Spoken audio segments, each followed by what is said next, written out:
Okay, I'm alone in the workshop at the moment, so it's just a handheld weekly news this week. Well, we've had some good temperatures here. It hit 36 degrees on 3 days, and so the dogs have enjoyed that because I've been up before 6 to give them an hour's walk and then straight into work to do some work until the temperature got too hot here, which is about 1 o'clock in the afternoon, at which point we returned home and manned the phone from home. So what have we done? Well, we've made some very good work. Here we are. It's David's 544 and a couple of silly little things. I mean, this one took a surprising amount of time. He had no indicator, and David had asked us to put a matching amber bulb onto the left-hand side that was in the right-hand side. Well, I know I should have been smarter, but it turned out the reason we had no indicator was because the amber bulb put into the right-hand indicator unit was a single pole bulb, whereas of course on a 544 this needs the stop tail bulb because it's not only the side light but the indicator as well. Now, having identified that failure, that it was a single pole bulb, and assumed that somebody had replaced the entire light unit with a single pole unit. And it took me probably 10 minutes before I realized, of course, that no, they'd simply put in the wrong bulb. The light unit was absolutely fine, but it needed rewiring as well, so I did that on top of it. And we put in a new headlight bulb on this side as well. So that was the start. But then the real work was kingpin rebuild. And can we see anything over on the kingpins? Let's go and just have a look at the trash. There we go. There are the old kingpins and bearings and whatnot. Down there's the old bushes that have to be reamed out to match the new kingpins. So that was Monday and Tuesday's work, went really well. And then, of course, one has to set up the steering geometry again. And it's often pretty awkward to do that on the 544. The camber and caster adjustment is on the same item. In other words, the upper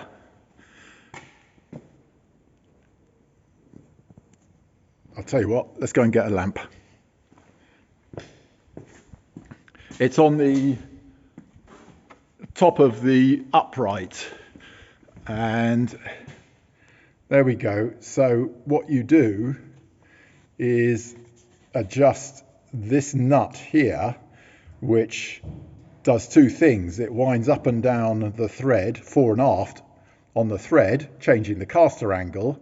But this happens to also be eccentric on the center bolt, and therefore it adjusts the camber.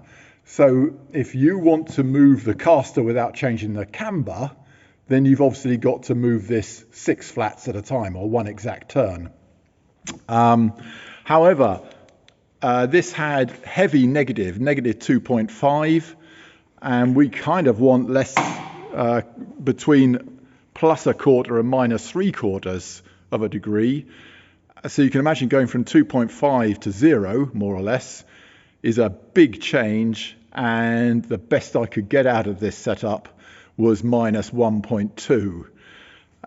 So we'll go out and test drive it and just see if that is just a little bit too unstable. Obviously, negative caster means the car reacts very, very lightly to the tiller, and you can sling it left and right very quickly. But on the other hand, in the wet, it might feel as though the tail end's coming round on you. So you can't go too much negative. And if you go too positive, then it just means it just desperately wants to steer in a straight line and really doesn't want to deviate left and right. So we're on the responsive side of that adjustment, and it's just a matter of whether it's acceptable or not. So we'll take it out and test drive it. But there we go. So setting up the geometry on a 544. And elsewhere, Okay, we've been out in the Volvo space frame chassis a couple of times. This is a useful replacement for my motorbike, which I just don't particularly enjoy being on anymore, and I need to sell my old Z1A. Other news is, well, Richard's car is in abeyance right now, the Stag. You may recall we got to the point where we were going to pull the gearbox to sort out the stuck clutch. So new clutch is in that cardboard box there. And unfortunately, the executors need to clear it through probate first. So there's no point in me doing more work, which of course puts a load more value on it. Right now, we've valued it at 6,000, possibly slightly generous, because it doesn't work and it's got several aspects that need to be sorted, like the gearbox coming out and sorting out the clutch. But once it's done, I would say it's probably worth 16. So that is in abeyance right now until we get clearance that we are allowed to continue work on the Stag, which will be lovely. Now the 850's gone, kind of as Emma predicted. The first person that saw it bought it. Everyone said that maybe I got the price undervalued, but I don't think so. I think that's 15,000 quid's worth of car. I wish. £1,500 worth of car there. Full MOT. Actually, in hindsight, she's right, but I'm not sure the market would pay more for it. So Gavin's coming up tomorrow, and we'll hand over the 850 to him. And we've been going through the shelves a little bit, although it's been a bit hot for that. So our skip is becoming more filled. Let's just quickly have a look at the skip. And outdoors, couple of the usual problem of a 220 top tailgate. Both of them have a certain amount of rust in them. There's a 220 bottom tailgate there, which is likewise a certain amount of corrosion at the bottom, which is why I've killed that. A load of flywheels come out, some handbrake assemblies, 240 tailgate has gone in there, some aftermarket chassis rails for the Amazon P1800. Oh, and a bit of a cull on brake servos as well. As I say, all during this cull, we will keep 4 or 5 items of everything, or at least we'll endeavour to keep 4 or 5 items of everything, but a huge amount of it's going to go in the bin. Well, that's it, the weekly news today. The harvest is coming in. The barley, I think, is all in now, and they'll be starting on the wheat soon. I wouldn't be surprised after those 3 days of dry heat. But now we're down to a nice cool temperature of mid-20s after those high 30s. So what else is happening?